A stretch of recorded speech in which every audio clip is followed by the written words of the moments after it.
Hello మా bros, మీరు ఏదైనా beautiful sunset or sunrise చూడాలంటే ఏదైనా బీచ్ కి కానీ మౌంటైన్స్ ఆన్ సైడ్ కి కానీ వెళ్ళాలి. మేము గోదావరి జిల్లా వాళ్ళం కదా, రోజు బ్యూటిఫుల్ సన్సెట్ సన్ రైజ్ చూస్తానే ఉంటాం. నేనైతే ఈ బ్యూటిఫుల్ సన్సెట్ ని ఎంజాయ్ చేస్తూ అనపర్తి అయితే వెళ్ళిపోయా.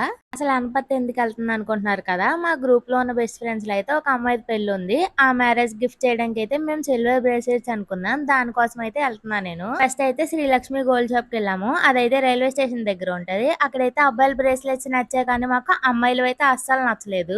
నేనైతే ఫొటోస్ తీసి మా గ్రూప్ లో పోస్ట్ చేస్తా ఉన్నా, నచ్చింది నచ్చలేదు అని చెప్పి మా వాళ్ళు ఏదో డిసైడ్ చేస్తున్నారు. ఇంకా అమ్మాయిలు మాకు సెట్ అవ్వేమో ఇంకేం ఎదుగుతామే అన్నట్టు వేరే గిఫ్ట్ ఆర్టికల్స్ ఏమైనా ఉంటాయేమో అని చూసా. నాకైతే ఈ వినాయకుడు చాలా బాగా నచ్చారు. ఇంక ఇక్కడ ఎలాగో నచ్చలేదు కదా అని చెప్పి ఇంకా చాలా సిల్వర్ షాప్స్ ఉన్నాయి కదా అని చెప్పి అన్ని సిల్వర్ షాప్స్ గోల్డ్ షాప్స్ తిరగడం అయితే స్టార్ట్ చేసాం మేము. నచ్చాయని తీసుకుందామని ఫిక్స్ అయ్యాను కానీ కాస్ట్ మాత్రం చాలా ఓవర్గా వేసాడు. 1400 వేసాడు ఒక బ్రేస్లెట్ కే.